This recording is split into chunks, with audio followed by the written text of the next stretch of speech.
Le président Trump avait menacé la République islamique d'Iran en lui donnant un délai de 48 heures pour ouvrir le détroit d'Ormuz, qui est une propriété de l'État islamique d'Iran.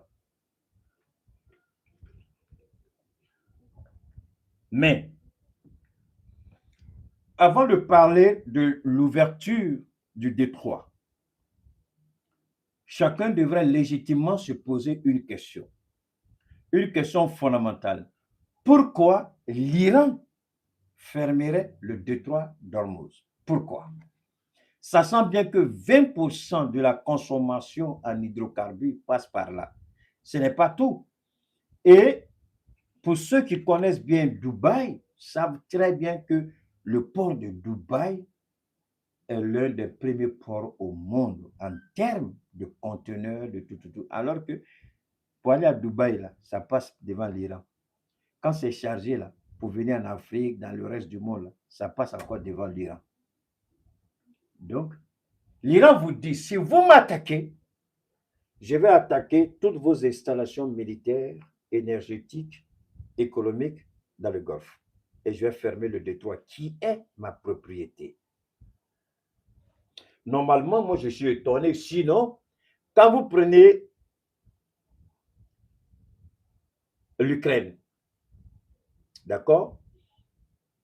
L'Ukraine, les gazoducs et les oléoducs qui quittent la Russie pour venir en Europe en passant par l'Ukraine perçoit des taxes sur chaque mètre cube ou chaque centimètre cube de gaz ou de pétrole russe. Mais ce n'est pas la Russie qui paye, c'est ceux qui payent ça avec l'Ukraine. Mais curieusement, tout le monde passe devant l'Iran et l'Iran ne perçoit rien, alors que cette eau-là appartient à l'Iran. Personne ne paye. C'était gratuit. Un conseil de vie, ce que l'Iran, cette guerre d'Iran, chaque jour, si vous faites beaucoup attention, chaque fois qu'on parle de l'Iran, vous voyez que j'ai toujours une leçon de vie qui sort dedans. Quelqu'un qui vous donne tout, que ce soit votre femme, votre mari, votre fiancé, ne pensez pas que la personne est bête parce qu'elle vous donne tout. C'est par amour qu'elle vous donne tout. Donc ne jugez pas de sa bonté comme une faiblesse de sa part. L'Iran qui laissait passer, on a cru que la bonté de l'Iran était une faiblesse. L'Iran qui subissait, on a cru que le fait que l'Iran subisse telle ou telle chose, que l'Iran était faible. On a mal jugé l'Iran. On a mal interprété l'Iran. Parce que l'Iran est un État islamique. Et le guide a dit tout ce que nous faisons en Iran, nous devons le faire en conformité avec la charia, c'est-à-dire la volonté de Dieu. Préserver de l'argent sur les passages maritimes, est-ce que c'est acceptable par l'islam? Il dit non, nous n'allons pas prendre l'argent. Chacun va passer librement. Avoir l'arme nucléaire, Dieu interdit ça, nous ne ferons pas. Et ils n'ont pas cru. Alors, deuxième leçon de vie, vous pouvez ouvrir votre ventre, votre poitrine, votre cœur, et puis montrer à celle ou celui qui vous aime, voilà, est-ce qu'il y a trace de doute que je ne t'aime pas? Il va dire, il y a trace, ton cœur, il faut enlever pour déposer, et puis j'ai bien regardé. Tu ouvres ton ventre, non? Il va dire, il faut enlever ton cœur, puis il va regarder. Chez nous, on dit, quand tu coupes ton petit doigt et puis tu donnes à ta femme, excusez-moi les femmes, je ne vais pas vous manquer, mais c'est un dicton du là. Quand tu coupes ton petit doigt pour donner à ta femme, elle va dire c'est petit, il faut couper ta tête pour me donner. Pour montrer à quel point la femme elle est gourmande.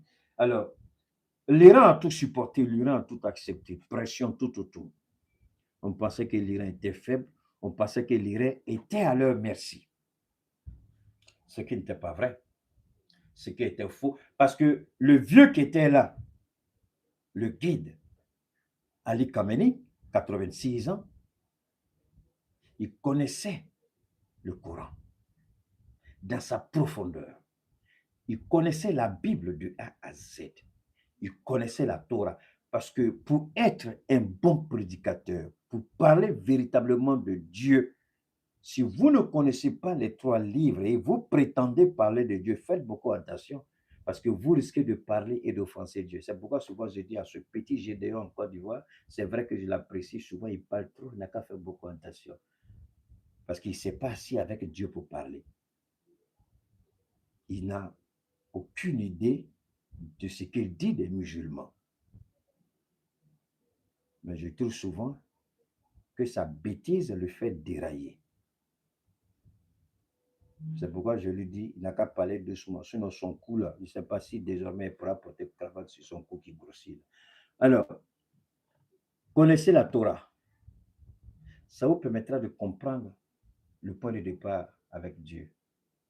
Connaissez la Bible. Ça vous permettra de mieux comprendre ce que le Christ est venu pour faire. Et comprenez le Coran. Peu importe, faites votre choix. Ça, c'est votre choix. Moi, je m'en fous. Mais si vous prétendez vouloir parler de Dieu véritablement devant le monde un jour, ça, c'est les 3 livres que vous devrez comprendre et connaître. Sinon, vous serez à côté. Véritablement à côté. Alors, donc, quand vous regardez le guide qui va s'asseoir avec les chrétiens, il leur parle du Christ en Iran.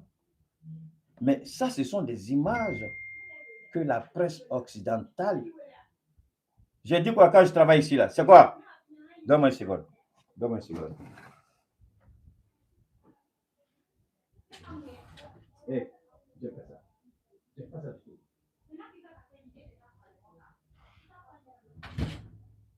Alors,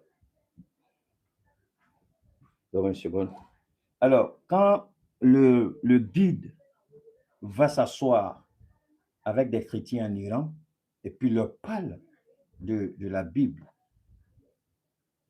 est-ce que les chrétiens iraniens vont dire ce monsieur-là, il est pour nous ou ce monsieur-là, il est contre les chrétiens? Au contraire, les chrétiens se disent, mais attention, ce qu'on attend dehors, est-ce que c'est vrai? Donc, vous voyez que les chrétiens de l'Iran ont une meilleure perception de l'islam à cause de l'image que le guide a fait passer dans les familles chrétiennes. Et la coexistence était, si vous voulez, dans le monde, je peux dire, l'une des meilleures coexistences entre les 2 religions, c'est en Iran. En Iran, moi, je n'avais jamais imaginé qu'il y avait des chrétiens en Iran. Jamais, je n'avais imaginé. C'est le jour où j'ai vu le guide dans des familles chrétiennes, j'ai dit, mais attendez, ça, c'est des images qu'on n'a jamais vues. Et je me suis rendu compte que c'est quelque chose qu'il a toujours fait depuis qu'il a été porté comme guide. Il a travaillé à unifier le peuple iranien autour d'un véritable idéal qui est la République. Chacun garde sa foi et pratique sa foi de la meilleure manière.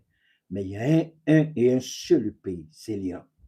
Mais malgré tout, on dit la République islamique de l'Iran, où la charia est appliquée. Mais pourtant, les chrétiens en Iran ne sont pas inquiétés.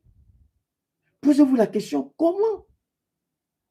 Si la charia était applicable, comme on voit les idiots qui se disent terroristes, charia là, mais déjà on avait décapité tous les chrétiens en Iran, mais pourtant il y a plein de chrétiens, il y a des millions de chrétiens en Iran qui n'ont jamais été décapités.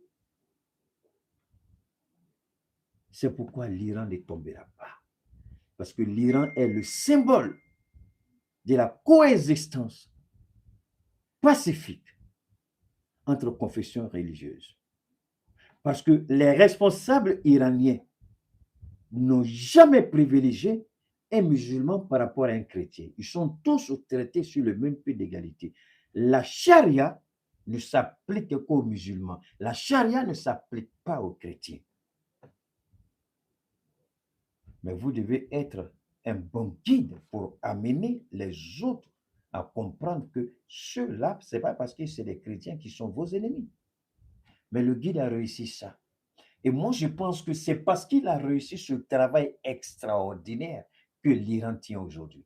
Et les gens de dehors ont voulu spéculer sur la divergence, comme ils sont tellement forts dedans. Mais c'est ce qu'ils ont essayé de faire ici au Mali, en tuant des Peuls et dire que c'est l'armée malienne qui a tué des Peuls. Moi, j'ai mené ce combat. Ma mère est Peul. Quand vous me regardez là, c'est le sang Peul qui est là. Ma mère est Peul. Ma mère, elle est Peul. Mais les Peuls se sont laissés manipuler un moment. Mais après, il y en a qui ont compris. Pour ne pas dire tous ont compris.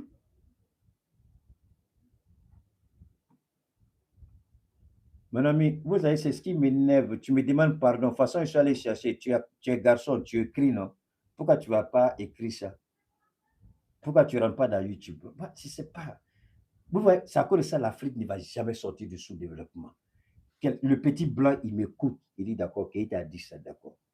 Il finit d'être le petit blanc sur le réseau, puis il va chercher. Mais le noir, il veut que tu maries femme pour lui donner. Après, il va te dire, prends la femme, mets dans le lit pour moi.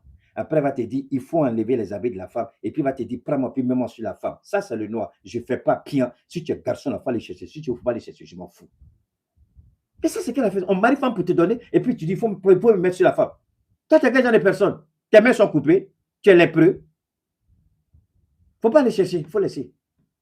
Alors donc, le Shah d'Iran a réussi à créer cette symbiose entre les confessions religieuses en Iran. Donc, ce qui fait que quand Benjamin Netanyahu et Trump ont essayé de pousser les Iraniens à se révolter, personne, au contraire, on a vu tous les Iraniens dans la rue, chrétiens, musulmans, célébrer dans la douleur la perte du guide. C'est une image qu'ils n'ont pas oubliée. Et cette image les a traumatisés. Ils croyaient que les premières heures des bombardements, l'Iran devrait capituler. Ce n'a pas été le cas. Voilà pourquoi nous interpellons la Côte d'Ivoire. Et je dis, l'Iran est le seul pays au monde où les institutions sont de véritables institutions. Ouattara meurt aujourd'hui, on ne sait pas qui peut prendre la place de Ouattara en Côte d'Ivoire. Mais vous avez vu en l'espace de combien de jours, des guides iraniens, non pas les moindres, ont été liquidés. Mais il y a des remplaçants et l'Iran avance. Je voudrais que l'Afrique regarde un peu l'Iran. Pas que nous devons faire la guerre comme l'Iran, mais regardez comment la stabilité institutionnelle en Iran est en train de permettre à l'Iran de gagner la guerre. Parce que quand vous coupez la tête du serpent, vous avez décapité le gouvernement. Si le gouvernement iranien avait été décapité, il n'y aurait pas d'Iran aujourd'hui. L'Iran serait à la merci des Américains, comme on l'a vu en Libye, en Irak, en Syrie. Mais ce n'est pas ce à quoi on assiste en Iran. Il y a la continuité qui est là. Les postes sont occupés. Il n'y a pas de vacances. Je voudrais que les Ivoiriens se rappellent de cela. Et je demande aux pays africains qui perdent leur temps à fantasmer sur les personnes. Ouattara était mortel. Quand il rentre dans le petit coin, dans la douche, là, lui-même, il sait, s'il se lève le matin, il n'est pas sa bouche sent. Ouattara, c'est ça. Alors, comment un homme qui va mourir, vous liez la vie d'une nation à un être humain? L'Iran a compris et l'Iran a travaillé. Si nous voulons gagner un jour, si nous voulons vivre un jour, si l'Iran doit demeurer un jour, travaillons sur les institutions et non sur les personnes. Créons la valeur entre les personnes. C'est-à-dire que tu dois avoir la valeur pour occuper tel ou tel poste. Mais croire que tu es irremplaçable, c'est faux. L'Iran fait la promotion de l'éducation, la formation, surtout la loyauté au pays, la loyauté à l'Iran et non à un individu. Et que la chaîne de succession au niveau des institutions, tout est déjà fait. Alors, maintenant, ça, il était bon que je le précise avant qu'on continue. Maintenant, Trump J'ai toujours dit que Donald Trump était menteur. Et Dieu merci, attends, il y a un bâtard qui est là, la faut dire sale bâtard Nyamogode, Mustapha, quoi la même, il Nyamogode, bâtard, enfant de capote personne. Donne-moi, je vais enlever ce bâtard-là de mon direct. Il Nyamogode, va dire ça à ta maman. Voilà. Alors, donc,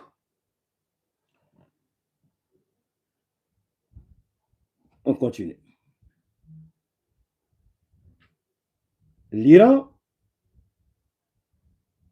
Trump a trop parlé sur l'Iran.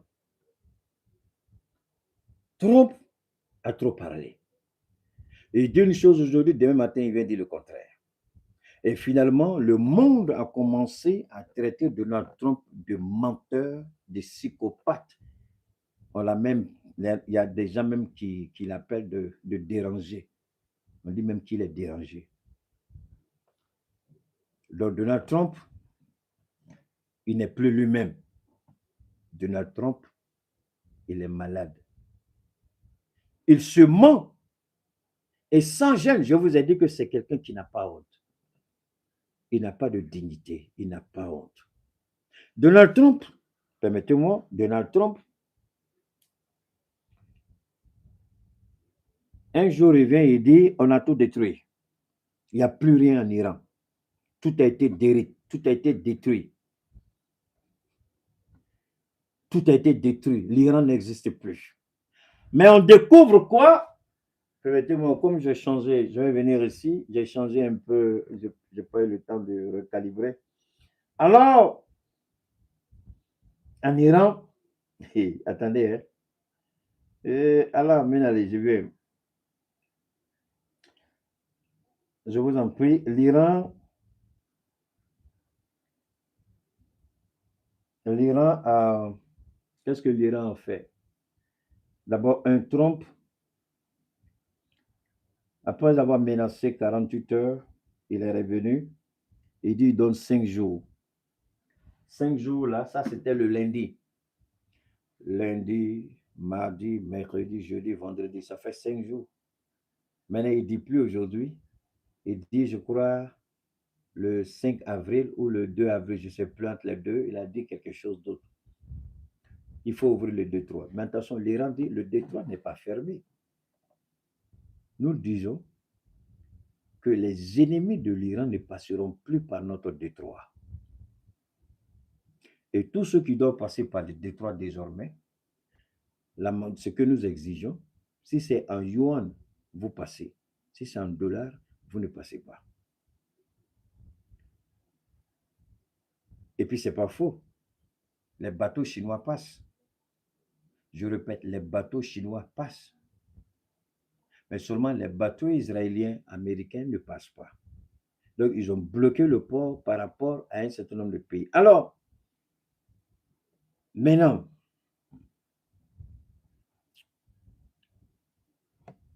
il y a ces temps-ci, vous avez constaté, surtout ces dernières heures, l'Iran a commencé à abattre les avions américains et israéliens. D'abord, je vais m'arrêter un peu. Au Liban, vous vous rappelez le pont que je vous ai montré la dernière fois qu'on était en direct, le pont de Liban. Ce qui s'est passé, en 24 heures, le Hezbollah libanais a détruit. Il y a un char qui fait la fierté d'Israël. Le char, à lui seul, je crois, il fait 18 tonnes, je crois. 18 tonnes, je crois, oui, c'est ce qu'ils ont dit, ouais. 18 tonnes ou 18 000 tonnes, je ne sais pas, quelque chose comme ça. Et le char, c'est le char qu'ils utilisent pour occuper les territoires au Liban. Qu'est-ce qu'ils ont fait? Ils ont trouvé un système. Israël utilisait lui-même un missile contre les Libanais du Hezbollah. Ils ont récupéré un missile. Ils ont remonté le missile en Iran, qui a fait remonter le missile. Je ne sais pas si c'est en Russie ou en Chine, mais le missile a été modifié et le missile est revenu. Donc, c'est le même missile israélien qu'ils utilisent contre les chars israéliens. Et en 24 heures, ils ont détruit 21 chars. Et chaque char, si je ne m'abuse, c'est dans une histoire de 30 millions de dollars, je crois. 30 millions de dollars, si je ne m'abuse. Ils en ont détruit. Ce n'est pas tout. Je vous disais la dernière fois que euh, le nombre de drones euh, américains et israéliens, je crois, les drones en font 30 millions, je crois. Je vois que les drones, je vous avais dit à peu près 12, je crois. Maintenant, le chiffre, c'est 31 drones. 31 drones ont été abattus. Il y a même un drone qui a été récupéré pratiquement intact. Voilà, 31 drones. Les deux communes, Israël et puis États-Unis, 31 drones. Alors, ce sont les questions que les gens posent à Donald Trump et ça l'énerve. On dit, mais tu dis que l'Iran n'a plus de système de défense. Il y a 31 drones qui ont été abattus avec image à l'appui. Non, ce n'est pas Shah Abraham, c'est un nom juif, ce n'est pas Shah Abraham. Soumalo, c'est pas ça, c'est un nom bizarre. C'est parce que je n'ai pas envie de nous fatiguer, sinon j'allais vous présenter ça, j'allais vous présenter les chars tout de suite là. Le char, il faut, après tu rentres dans le truc, tu mets le char israélien, c'est un nom. Mais je crois que c'est la fierté d'Israël. C'est Israël même qui a conçu le char, quoi, en fait. Ça ne vient pas d'ailleurs, c'est une fabrication israélienne. Voilà, c'est le nom qui est la Merkava. Merci beaucoup, Merkava. Voilà, le nom, c'est pas Abraham, c'est Merkava. Merci beaucoup, les gars. Alors, donc, on pose la question à Trump à 3 reprises. Enfin, ce que j'ai vu, bien sûr, non plus que ça. La première, c'était dans le bureau ovale. La deuxième, c'était dans une réunion. Et puis la troisième, il s'adressait à l'OTAN. La même question est revenue à 3 reprises. On dit, mais tu dis que l'Iran n'a rien. Mais comment l'Iran arrive à abattre au moins jusqu'à 30 drones qui font 30 millions chacun? C'est beaucoup. Et des fake news. On dit, mais les images sont là. Bon, vous le connaissez, ils n'aiment pas la contradiction. Et maintenant, en plus de ça, il y a F-16, F-18, F-35. Bon, je ne sais pas si effectivement ils ont été. En tout cas, du côté d'Israël, il y a eu des avions abattus. Il y a même un pilote, je crois, 2 ou 3 pilotes, pardon, israéliens qui ont été arrêtés. Ils ont pu s'éjecter de leur avion. Donc, on dirait qu'ils ont mis la main sur, on les a arrêtés. Bon, maintenant, au niveau de Dubaï, au niveau, bon, plus Dubaï, hein, Arabie Saoudite, Qatar, Koweït, les bases militaires américaines ne sont plus opérationnelles dans ces pays-là. Pourquoi? La technique, en fait, c'était ça même le but de mon direct avant que les idiots là viennent m'énerver ici. Comment l'Iran impose sa domination?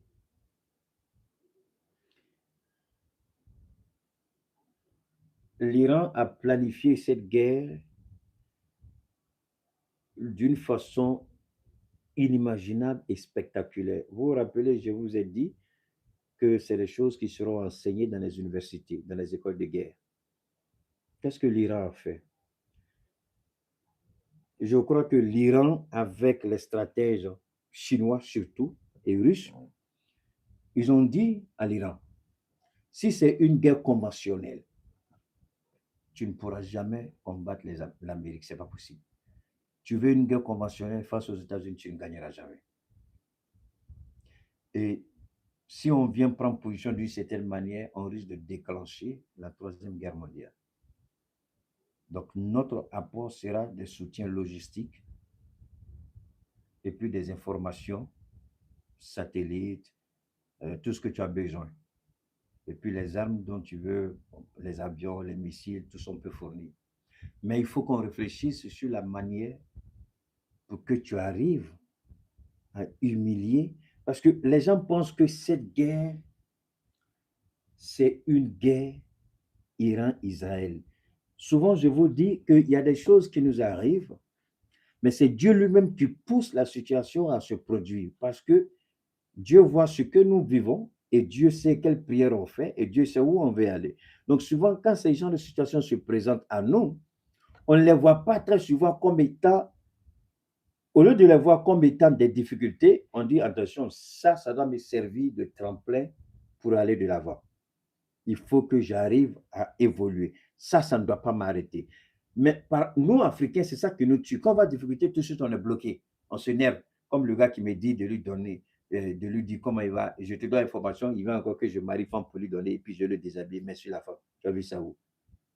Alors, donc, alors, les Russes et les Chinois disent à l'Iran, trouvons une stratégie. Si vous voulez une stratégie, la Russie est là, c'est vrai, mais les meilleurs stratèges au monde, je vais vous dire les noms, c'est les Chinois. Ils sont discrets, ils ne parlent pas, mais ils sont très dangereux. Donc, je vous invite à regarder beaucoup les films chinois. Ce n'est pas tiens, tiens, tiens, tiens. Non, non, non, non. Les films d'espionnage, comment ils raisonnent, comment ils font. Bon, la plupart du temps, ce sont les films en anglais que moi je regarde. Bon, les versions françaises, là, j'en vois rarement, donc je ne me fatigue pas là-bas. Mais il y a des versions françaises. Allez-y et puis regardez comment ça évolue, je vous en prie. Vous commencez à regarder les films chinois, là, vous n'allez plus regarder avant. Parce que ça va vous amener à un autre niveau, surtout au niveau de la politique, ça vous aide. L'espionnage, la compréhension. Les Chinois sont très dangereux dedans. Alors, ils disent, mais comment l'Iran dit, bon d'accord, vous savez que l'Amérique, je n'ai pas les moyens de l'Amérique. Les Chinois disent, tu peux gagner. Les, les Iraniens disent, moi je ne comprends pas. La Chine dit à l'Iran, va te renseigner sur notre histoire et tu comprendras pourquoi. Ils ont pris du temps. Cette négociation n'est pas venue comme ça, papa. Non, non, non. Les Chinois, s'ils veulent t'aider, ils veulent d'abord que tu aies ça. Il va t'informer de qui ils sont. Et c'est ce qu'ils ont fait avec l'Iran. L'Iran, il y a eu des négociations, et l'Iran a commencé à s'informer, a compris que la Chine a gagné des combats énormes.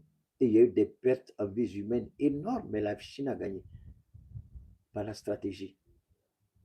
Alors, quelle est cette stratégie? Les bases américaines, c'est la puissance militaire américaine dans le monde. Et la puissance militaire américaine dans le monde est basée seulement, uniquement au Moyen-Orient.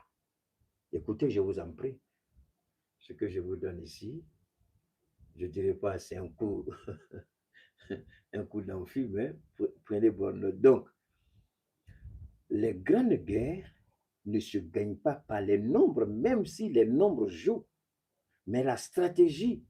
Quel genre de stratégie? Frapper là où ça fait mal. Frapper et paralyser. Frapper comment et paralyser comment?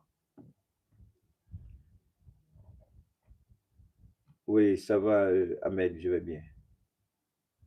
La Chine dit, regarde au Moyen-Orient. Les Américains ont des bases au Moyen-Orient. Mais je ne peux pas arriver, ils ont des radars partout. Non, il faut attendre. Je n'ai pas fini de parler. Ils ont des bases au Moyen-Orient. C'est leur force et c'est leur faiblesse en même temps. Mais là, tu dis, mais attends, je ne comprends pas. C'est leur force et leur faiblesse, ça veut dire quoi? C'est leur force parce que c'est à partir de là qu'ils se projettent. Mais c'est leur faiblesse parce qu'ils sont à découvert. L'Iran commence à réfléchir. Donc l'Iran commence à préparer des missiles de longue portée. Et l'Iran nie, c'est ça qui tue Israël aujourd'hui. Israël dit l'Iran a menti. Et c'est ça même le ministre de la guerre de Trump. Il dit l'Iran a menti. L'Iran a menti. Ils ont dit qu'ils n'ont pas de missiles. Et il y a beaucoup ils n'ont pas de missiles. Maintenant, tu prends ton porte-avions, tu viens les bombarder, non? Tu prends tes baies spirituelles, tu viens les bombarder, non? Donc, ils ont fabriqué, ils ont des missiles. Ils se sont rendus compte que l'Iran peut avoir des missiles avec des portées très significatives. Donc, la Chine et la Russie donnent toutes les coordonnées géographiques, géosatellitaires à l'Iran. L'Iran rentre les coordonnées dans ses drones, dans ses missiles et puis les largue au Moyen-Orient. Mais attention, ce n'est pas fait au hasard, ce n'est pas fait n'importe comment. Non. Il faut frapper d'abord, la première des choses d'abord, il faut frapper, au début, il frappait les pistes. Parce qu'ils se disent, les avions seront cachés. Pour atteindre les avions, c'est un peu compliqué. Donc, il faut détruire les pistes de décollage et d'atterrissage. C'est ce qu'ils ont essayé de faire. Et puis après, ils ont compris qu'il faut maintenant s'attaquer à l'eau, l'eau source de vie. Donc, l'Iran décide de détruire toutes les structures de ce qu'on appelle les désalinisations. Et non pas l'eau là-bas, c'est l'eau de mer qui est traitée, qui devient l'eau potable. Je répète, c'est l'eau de mer qui est traitée par les machines pour en faire de l'eau potable, puisqu'ils n'ont pas l'eau chez eux. Donc, il faut frapper la structure de traitement d'eau. Tout ce qu'il n'y aura plus d'eau.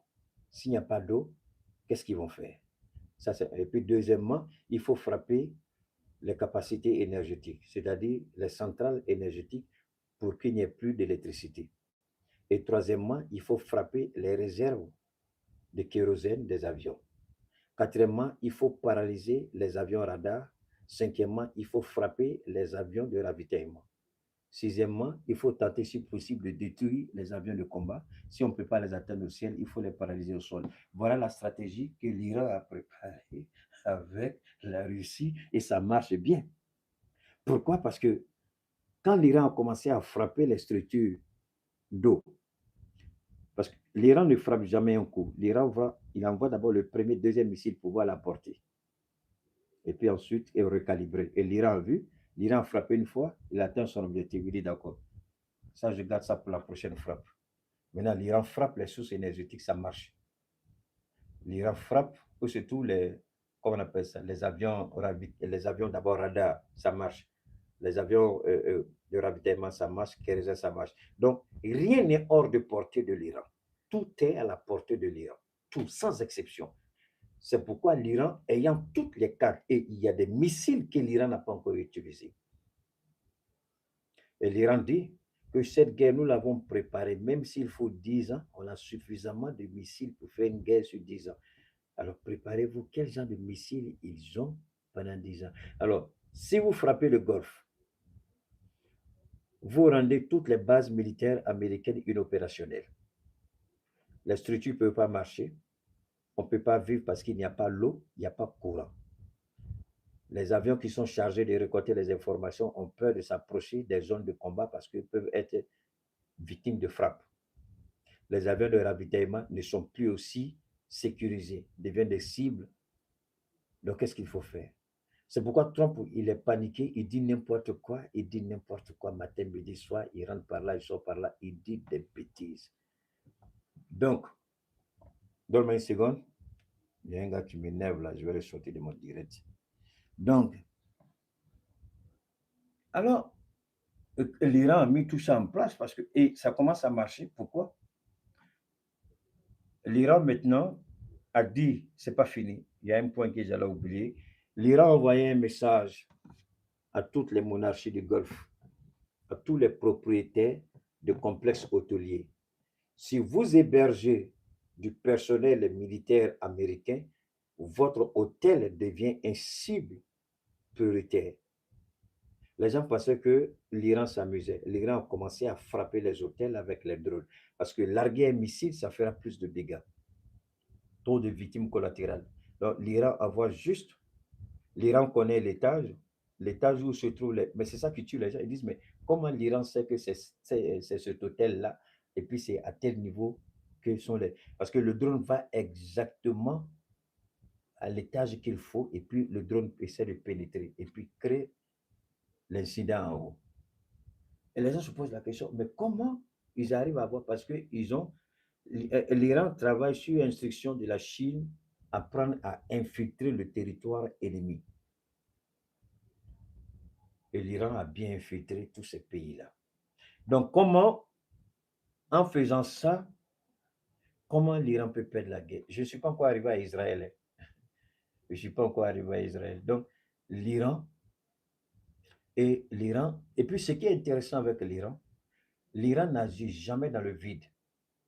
L'Iran intervient toujours, l'Iran prévient toujours, l'Iran avertit toujours et l'Iran dit toujours ce qu'il va faire. Je vais frapper ici aujourd'hui et l'Iran frappe. C'est ça qui tue un peu les gens. Il dit, mais l'Iran dit qu'il va faire et puis il fait. Alors, pourquoi vous ne pouvez pas arrêter? Quand ils ont posé la question une deuxième fois, Trump, il s'est fâché. On dit, mais vous n'avez plus rien, vous ne pouvez pas arrêter l'Iran parce que... Et ils ont compris que l'Iran a fait la guerre de l'usure et continue de faire la guerre de l'usure, c'est-à-dire les amener à dilapider inutilement les ressources importantes sur des cibles fictives. Un drone de 10 000 dollars qui n'en vaut même pas 5 000 dollars, tu envoies un missile d'1 million ou de 2 millions, 3 millions sur un drone de moins de 10 000 dollars et ils envoient 200, 300 drones. Tu as dépensé au moins une seule journée, tu as dépensé au moins 500 millions de dollars sur même pas, eux n'ont même pas fait les 500 000 francs, les 500 000 dollars. Toi, tu dépenses déjà 500 millions alors qu'ils n'ont même pas dépensé 500 000 dollars. Et c'est là que Trump est très énervé, vous le savez, il est versatile, il est très émotif, il est très rancunier, il est très hautain, il est mal élevé, il est très jaloux et puis il ment. Donc, quand c'est comme ça, parce que le mensonge de Trump, une parenthèse, le mensonge de Trump ne l'inscrivait pas dans la stratégie de la guerre. C'est hier que je suis tombé sur une information qui m'a laissé bouche ouverte. Ils disent que les gens font les montages au niveau du Pentagone et envoient les vidéos à Trump pour lui dire voilà les résultats. Mais ces résultats contrastent avec la vérité et la réalité sur le terrain. Et sachant qu'il est Trump, donc on lui donne ce qu'il veut. On lui donne ce qu'il veut voir, on lui donne ce qu'il veut entendre. J'ai dit, mais c'est pas vrai. Et ça, c'est les gens du Pentagone même qui disent ça.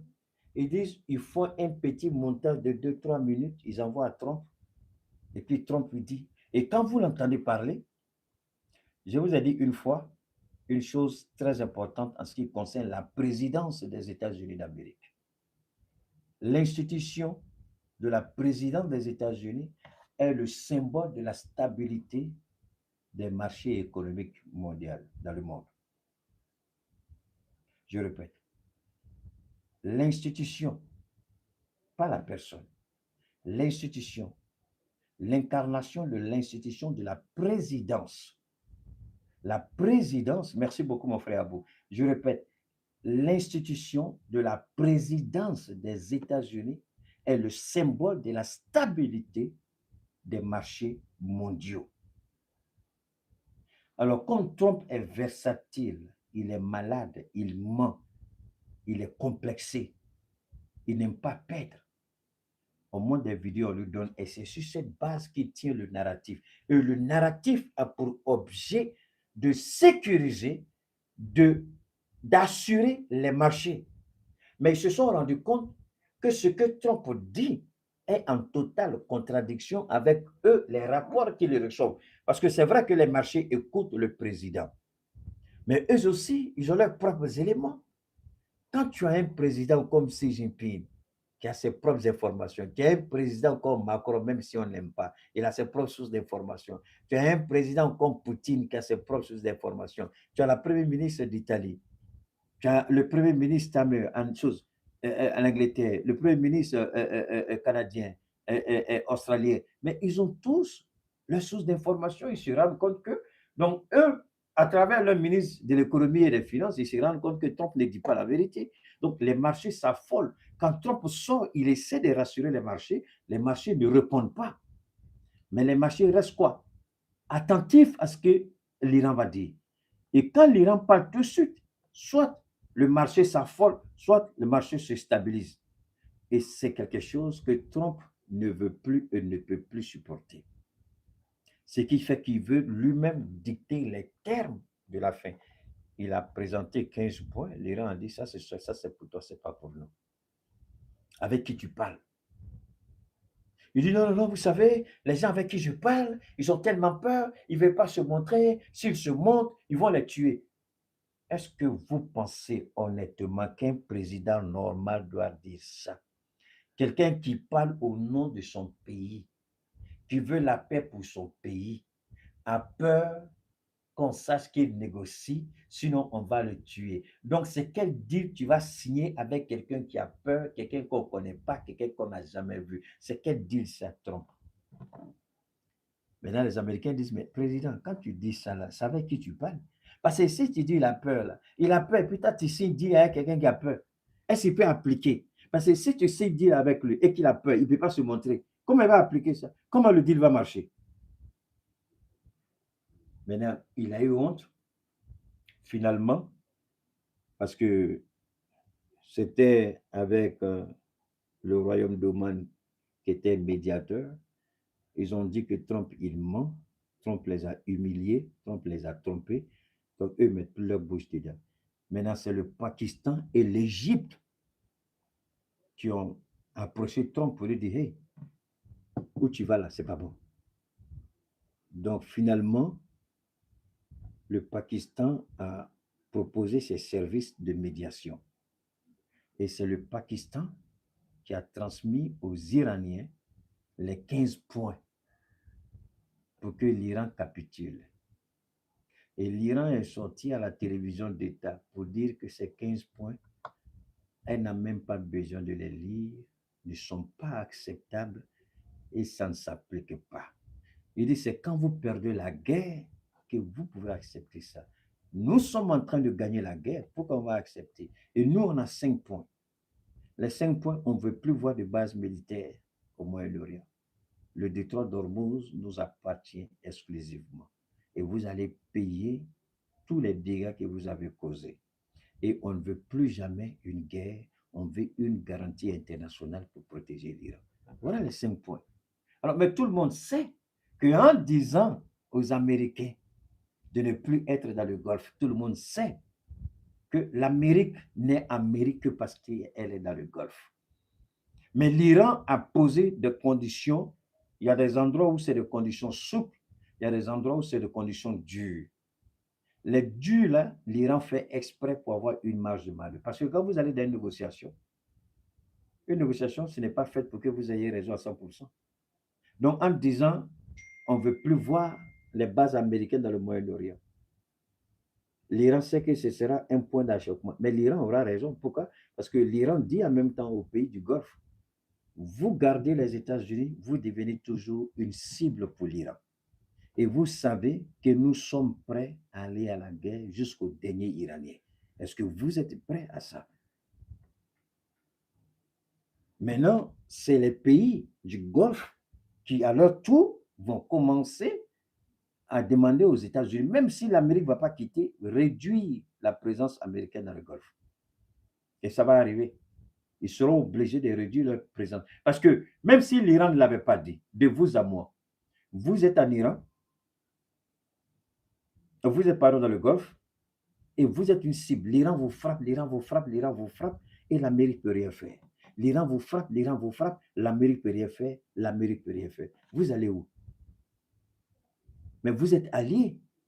Vous êtes là parce que vous voulez m'aider, parce que je vous laisse mon territoire, en retour, vous me soutenez en cas d'agression. Mais les Américains n'ont rien fait depuis que cette guerre a commencé pour aider ces pays-là. Ces pays-là n'ont utilisé que leurs propres ressources, leur propre système de défense.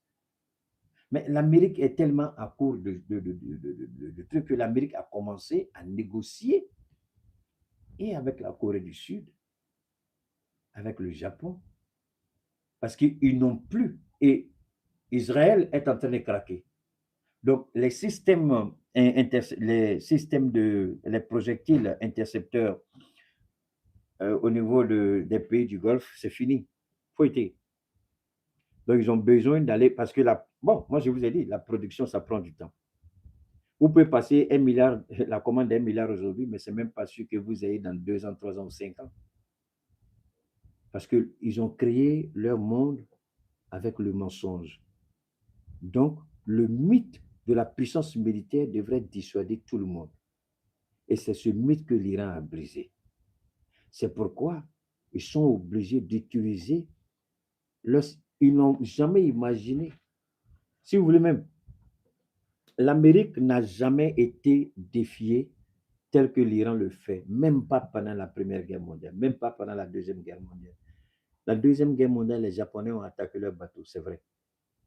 Mais l'Amérique n'a jamais été frappée telle que l'Amérique est frappée aujourd'hui dans le Moyen-Orient. Personne ne pouvait imaginer qu'un État pouvait attaquer l'Amérique avec une telle force, une telle brutalité, une telle puissance dans le Moyen-Orient. Personne ne pouvait imaginer ça. Ça a été fait. L'Amérique a frappé. L'Amérique a été frappée. L'Iran a frappé. Et les pays du Golfe ont dit que, je suis tombé sur ça aujourd'hui, ça m'a laissé bouche bée. Ils disent, on ne peut pas réagir pour éviter. Mais on leur a dit, vous réagissez, c'est fini pour vous. Alors, un pays qui a déjà reçu plus de 50 000 bombes, mais qui arrive à lancer des missiles. Donc, même si vous vous fâchez là, vous allez lancer des missiles là pour aller où? Vous allez lancer sur quoi? Alors que vous avez encore des hôtels, vous avez encore des aéroports, vous avez encore des champs pétroliers, vous avez encore plein de belles choses que l'Iran n'a pas touchées. Donc, vous rentrez en guerre, l'Iran détruit tout. Qu'est-ce que l'Iran dit? L'Amérique de Détroit, nous, on n'ouvre pas. L'Amérique nous attaque, on rase complètement toutes les choses, toutes les structures énergétiques dans le Moyen-Orient. Et là, une dernière fois encore, je lance un appel au Niger parce qu'aujourd'hui, seul dans l'AES, seul le Niger et Aliko Dangote peut nous aider en matière d'hydrocarbures. Ça ne viendra plus de là-bas. Ça ne viendra plus de là-bas. Il ne faut pas se blaguer parce que les gens ont perdu la capacité de production. Si je parle, vous allez dire que j'exagère, mais attendons que la guerre finisse et puis ce qu'on dit en anglais, aftermath, et puis regardez après. Après la guerre, là, il y a des pays qui ont déjà dit on n'est même pas prêt d'être opérationnel avant 2 ans, 3 ans. Parce que les installations qui ont été détruites coûtent de l'argent et la construction, ce n'est pas des petits trucs, ce n'est pas un tuyau, on va venir remplacer. Il y a des installations, il faut remplacer tout le système. Alors que ce sont des choses qui ont été faites sur mesure. Ce n'est pas des choses qui sont là, qui existent là, et puis vous allez trouver là. Donc, c'est des choses qui existent. Enfin, c'est des choses, excusez-moi, c'est des choses qui ne sont pas là, comme de façon standard. Non, c'est fait sur mesure. Donc, il faut les refaire. Il faut trouver le matériel. Il faut réactiver la chaîne de production. Ensuite, il faut venir les installer. Ensuite, il faut former les gens. Donc, 2 ans, 3 ans, ce ne sera pas. Donc, dans 2 ans, 3 ans, ce ne sera pas chose. Alors, c'est là, j'interpelle encore le Niger. Voilà pourquoi je demande au Burkina et au Mali de mettre au minimum, il peut mettre 50 milliards rapidement. Et puis, permettre au Niger d'augmenter sa production. De sorte que nous, nos hydrocarbures ne viennent plus de là-bas. Mais à partir du Niger, nous, on a tout ce qu'on veut. Parce que très bientôt, la facture, le carnet de commande de Aliko Dangote sera fermé, sera chargé. On ne pourra plus rien trouver là-bas. Dans 2 semaines, le carnet de commande d'Aliko Dangote sera fermé au moins pour les 2 années à venir.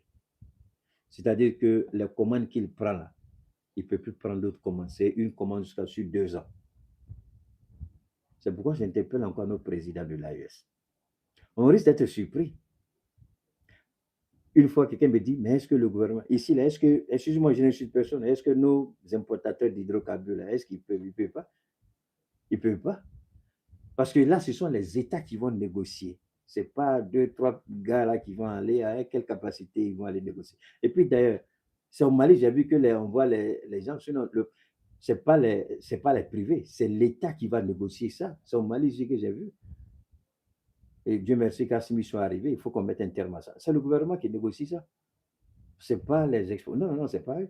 Alors, pourquoi il y a cette guerre? Pourquoi l'Amérique a attaqué l'Irak? À cause du pétrole? Mais est-ce que c'est le gouvernement américain qui vend le pétrole? Non, il a fait pourquoi? Pour la consommation des Américains. Il a fait pourquoi? Pour les entreprises américaines. Mais c'est ça la réalité. Ils ont attaqué l'Iran, là, c'est quoi? On a attaqué la Libye, là, c'est quoi? Vous croyez que ce sont nos producteurs, 2, 3 là, qui peuvent aller négocier devant Aliko d'un côté? Est-ce qu'Aliko même aura le temps pour les écouter? Ils vont aller, dites à votre président, ça, le président Goïta, moi je parle. Parce que c'est le président qui peut dire que moi j'ai besoin de 200 000 tonnes. Ce n'est pas eux. Tu allais prendre 5 000 tonnes, 10 000 tonnes, là, est-ce qu'Aliko Dangote va t'écouter? Il n'a pas le temps pour ça. Lui parle de 100 000, 200 000, 300 000, 500 000 tonnes. Est-ce qu'on a quelqu'un ici qui allait dire, moi, je vais prendre 10 000 tonnes ou 100 000 tonnes? Il n'y en a pas. On a qu'à arrêter de se blaguer, il n'y en a pas. Hein?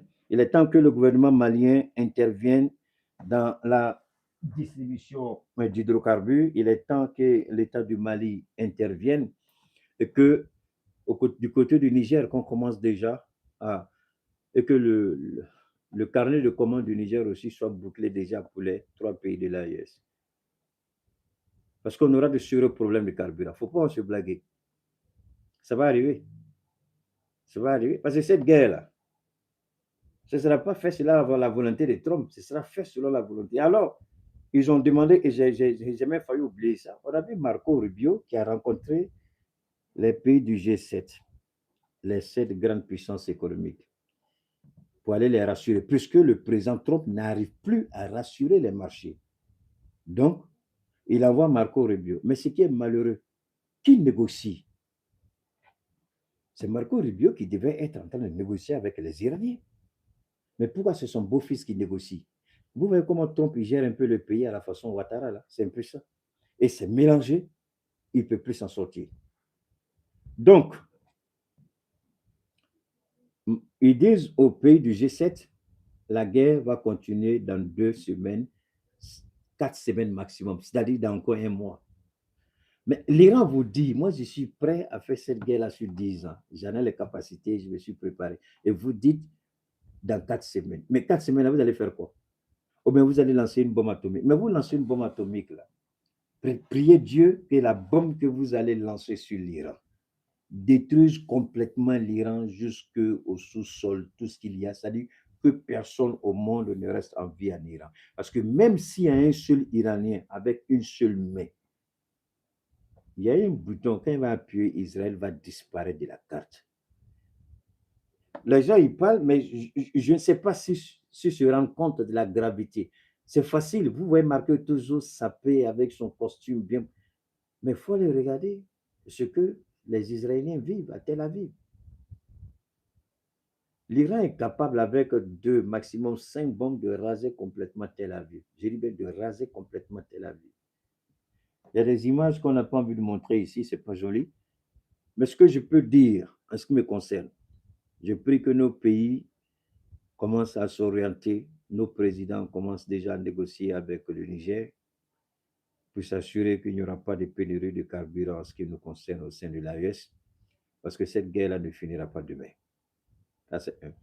Deuxièmement, ce que vous devez retenir, malgré tout ce que les Américains m'ont dit, l'Iran a les moyens et les capacités de faire sa guerre. Et l'Iran n'a même pas encore touché. Alors, quand l'Iran dit ce sont des anciens missiles que j'utilise, je n'ai même pas encore commencé la guerre, l'Iran dit je n'ai même pas encore touché les 1/10 de ma capacité, les gens pensent que l'Iran bluffe. Mais après, quand ils sortent les missiles et puis ils frappent, les gens disent mais on ne comprend pas, ça vient d'où là? Aujourd'hui, Tel Aviv, ça fait mal, c'est des êtres humains, mais Tel Aviv aujourd'hui, personne ne pouvait imaginer que la capitale israélienne serait l'exemple photocopie de ce que Israël a fait au Liban et en Palestine. Allez regarder Tel Aviv. Tout a été détruit. Tout a été rasé.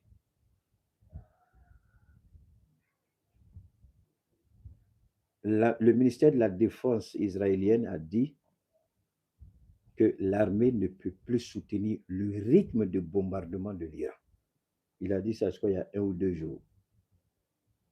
Et le Hezbollah a commencé à trouver sa voie à travers les frappes coordonnées avec l'Iran. Les Houthis du Yémen sont rentrés dans la danse. Ils ont lancé leur premier missile aujourd'hui en Israël. Est-ce que cette guerre, est-ce que ça en valait la peine? Pour ne pas aller en prison parce qu'il a volé avec son fils, avec sa femme, pour ne pas aller en prison, il provoque une guerre. Pour rester indéfiniment Premier ministre, il provoque une guerre. Et Trump, parce qu'il a violé des petites filles, les vidéos existent, les photos existent, les preuves sont là. Ils ont demandé que la totalité de tous les dossiers qui ont été récoltés par le FBI sur le monsieur Epstein, le procureur fédéral l'a nommé de Trump, n'a libéré que 3 millions. Donc, elle a gardé 3 autres millions. Mais les 3 autres millions qu'elle a gardés, là, c'est pourquoi? Ben, vous avez vu que les hackers de l'Iran, les jeunes hackers iraniens ont hacké le directeur du FBI aux États-Unis. Et puis, ils ont fait sortir ces vieilles photos. Mais ça fait honte, c'est humiliant. Les jeunes hackers de l'Iran ont piraté son compte. Quelque chose, Cash Patel. Oui, Cash Patel. Ils ont piraté son compte. Et puis, ils ont versé ses photos sur Internet. Au moins, il se droguait, au moins, il fumait n'importe comment, il faisait n'importe quoi avec les gens. Ces photos qu'il a conservées, là, ils ont tout versé sur Internet. Les jeunes hackers iraniens. Cette guerre, nous la condamnons, ça c'est une certitude. Mais cette guerre doit réveiller tous les Africains. Si l'Iran peut résister à la première puissance soi-disant mondiale, nous ne sommes plus obligés de suivre l'Europe. C'est pourquoi l'Union européenne s'est crue dans le droit pendant cette guerre de vouloir nous précipiter avec Bazoum. Mais le message que j'envoie à l'Union européenne, vous êtes tellement bêtes. Et puis ce qui me fait mal, regardez, voilà des gens, c'est ceux-là que nous regardons. C'est ceux-là dont nous enseignons les manuels scolaires dans nos écoles. Regardez comment ils sont bêtes, regardez comment ils sont idiots. Et c'est ceux-là, nous étudions leur civilisation pour en faire une référence. Hey, hey, subhanallah, que Dieu n'a qu'à nous aider. Alors, l'Iran est un exemple pour tous les pays d'Afrique. L'Iran a démontré qu'un pays, quand tu crois à tes valeurs, tu crois à tes enfants, tu crois en toi, tu ne plies pas, tu ne fléchis pas, tu restes debout, tu te bats, tu tombes, tu te relèves, car ce qui ne va pas te tuer va te rendre plus fort. Que l'Iran aspire et inspire nos présidents. Le système de succession institutionnelle en Iran m'a laissé perplexe. Depuis que je suis né, depuis que je fais la politique, je n'ai jamais vu une telle stabilité de toute ma vie. Il n'y a même pas de contestation. Je n'ai jamais vu une telle stabilité. Et l'Iran fait la fierté de nous qui avons encore ce problème avec... Regardez comment l'Iran a mis en place son propre système de démocratie. C'est pourquoi je dis, on n'a pas besoin d'eux. C'est pourquoi je répète encore au président Goïta, pardon, affaire de 5 ans, monsieur le président, est-ce que vous pouvez enlever ça dans la constitution de l'État du Mali? Élection, président 5 ans, pardon, monsieur le président, il faut enlever ça. Ce n'est pas nous. Ça, ce n'est pas nous. Ça, c'est le blanc encore. Mais regardez le système iranien. C'est un système unique. Et c'est ça qui fait mal à ces gens-là. Ils disent que ce n'est pas ça la démocratie. Mais il fallait que vous êtes idiot. Qui vous a dit que les bêtises que vous faites là, les prostituées que vous faites là, si vous étiez des hommes honnêtes là, pourquoi Trump, tu caches les autres 3 millions de trucs? Einstein a montré que le monde est pourri. Le monsieur, il est mort, c'est bien. Il a fait quelque chose que nous condamnons tous. Mais au moins, il nous a appris une chose. Tous ceux qui sont devant nous, c'est des mauvais. C'est des menteurs, c'est des vicieux. Au moins, on a appris ça de ce monsieur-là. Au moins, on a appris ça de lui. Ils sont tous des pervers, des menteurs et des corrompus. Donc, vous voyez, l'Iran a regardé la démocratie occidentale et l'Iran a façonné son propre modèle de démocratie avec un guide spirituel. Et ça fait de l'Iran un État stable, politiquement et sur le plan institutionnel. Et d'ailleurs, c'est ce qui provoque la jalousie des gens. Parce que tu ne peux pas manipuler l'Iran de l'intérieur. Alors, nous, on fait la photocopie des autres, là, on prend et puis on plaque dans nos constitutions, on dit qu'on est dans chose, un retour constitutionnel. À cause de Dieu, monsieur, Allah, pardonnez, on n'est pas pressé. Enlevez tout ce qui est connerie des Blancs. Enlevons, et puis, regardons l'Iran. Dans cette guerre-là, l'Iran a montré au monde que la stabilité institutionnelle en Iran est incontestable.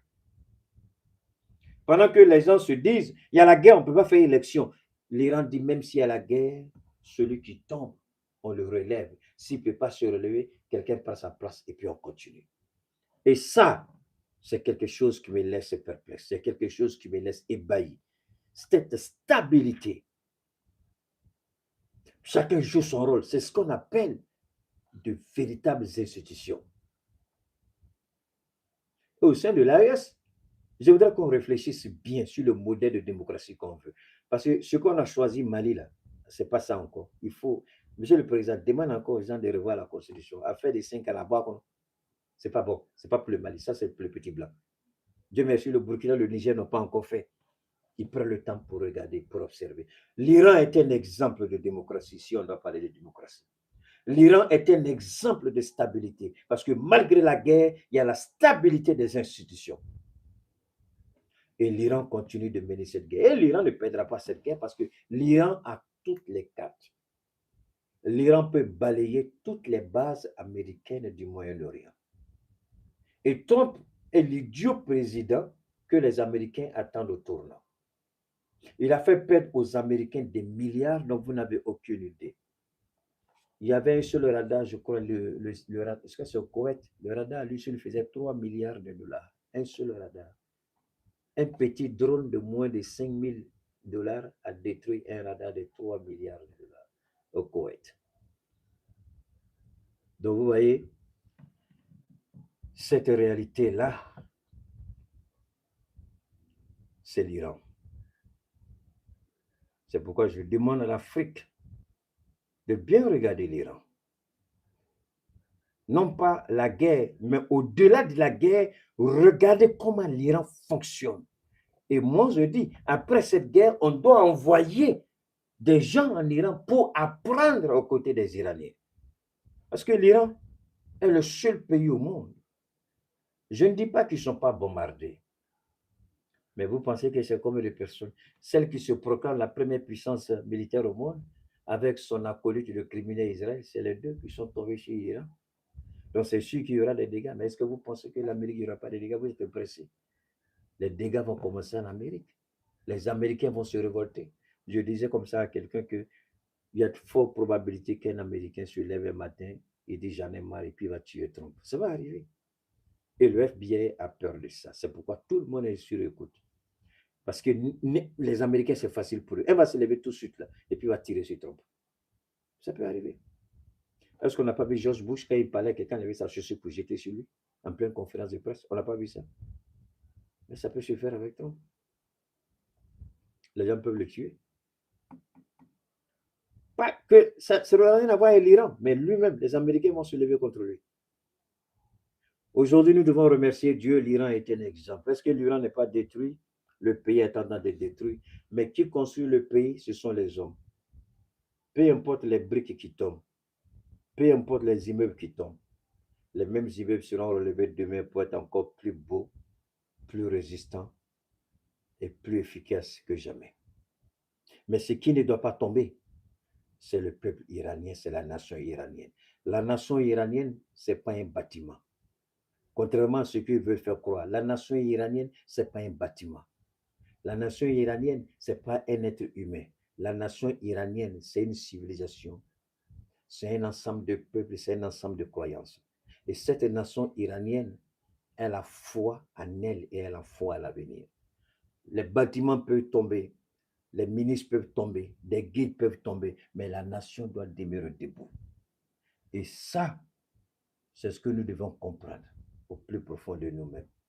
C'est pourquoi nous, en même temps que nous disons à l'Afrique tout entière et surtout à l'AES, mais nous invitons surtout la Côte d'Ivoire, les Ivoiriens. Récupérez votre pays. Reprenez votre pays entre les mains des imposteurs que vous avez en Côte d'Ivoire. Reprenez votre pays, la Côte d'Ivoire, parce que ceux qui sont à la tête de votre pays, ce ne sont pas des Ivoiriens, ce ne sont pas des gens qui aiment la Côte d'Ivoire. Sinon, on ne va pas avoir de telles bêtises-là, de tels mensonges. Récupérez votre nation et devenez plus fort qu'avant. Avec ceux-là, c'est pas ça. Je vous remercie à toutes et à tous. On garde le contact, Inch'Allah. N'oubliez pas, ceux qui sont intéressés par rapport à nos différents produits, nous l'avons dit, que ce soit la drépanocytose, les hémorroïdes internes ou externes, le VIH-Sida, le cancer, tous les types de cancer, cancer métastasé, tous les différents types de diabète, type 1, type 2, hein, tous les types d'hypertension, hein, à tous les niveaux, l'insuffisance rénale, vous venez à nous. Par la grâce de Dieu, vous venez à nous. On fera le maximum pour vous accompagner, on fera le maximum pour vous, n'est-ce pas, proposer. Si on peut vous aider, on vous dira qu'on peut vous accompagner avec vos besoins que vous avez exprimés. D'accord? Les femmes, évidemment, vous pouvez avoir la ménopause précoce, perte blanche, sécheresse, hein, trompe bouchée, tout est compliqué, ovulation compliquée. Bon, ben, on peut, par la grâce de Dieu. On n'est pas Dieu, on n'est pas charlatan, on n'est pas marabout. On traite à partir des plantes. Si on peut vous aider, on vous dira on peut vous aider. Si on ne peut pas vous aider, on vous dira qu'on ne peut pas vous aider. D'accord? Le numéro, c'est le même numéro, c'est un seul numéro, c'est le 223 72 77 47 88 223 72 77 47 88. Ceux qui ont déjà envoyé un message, ça fait 2-3 jours, je n'ai pas répondu, s'il vous plaît. Du fait que j'ai changé mon téléphone, donc il y a des données que j'ai perdues, il y a des messages auxquels je n'ai pas répondu. Donc vous me réexpédiez les messages pour que je puisse vous répondre. Ceux qui ont déjà reçu le produit, qui n'ont pas encore eu la posologie, vous m'envoyez les images de chaque produit recto verso parce que la posologie n'accompagne pas les produits pour éviter que les produits soient détournés en cours de route. Merci infiniment. Oui, le produit il est bon, il est efficace, on en parle. Donc, c'est fait exprès. La posologie n'accompagne jamais mes produits. Sinon, il y a longtemps, j'allais fermer boutique parce que les gens vont pirater tes produits là. Donc, voilà, ça n'accompagne jamais. Bon, la belle ivoirienne, comme je l'ai dit, il y a la belle ivoirienne préventive, nettoyer le sang, purifier le sang, restaurer le système immunitaire de défense. Et puis, il y a la belle ivoirienne curative en fonction des besoins. Belle ivoirienne pour le cancer, pour le diabète, pour l'hypertension, la drépanocytose, les hémorroïdes, ok, l'insuffisance rénale, l'insuffisance ou le dysfonctionnement érectile, l'hypertrophie ou le cancer de la prostate. Donc, la belle ivoirienne, c'est le nom, n'est-ce pas? Il y en a deux types, préventifs et curatifs en fonction des besoins. D'accord? Donc, je reste à l'écoute. Si vous êtes intéressé, évidemment, c'est un numéro WhatsApp. Vous nous laissez le message, on fera le désir, le maximum pour vous répondre. Merci infiniment à toutes et à tous. On va le contact et à très bientôt.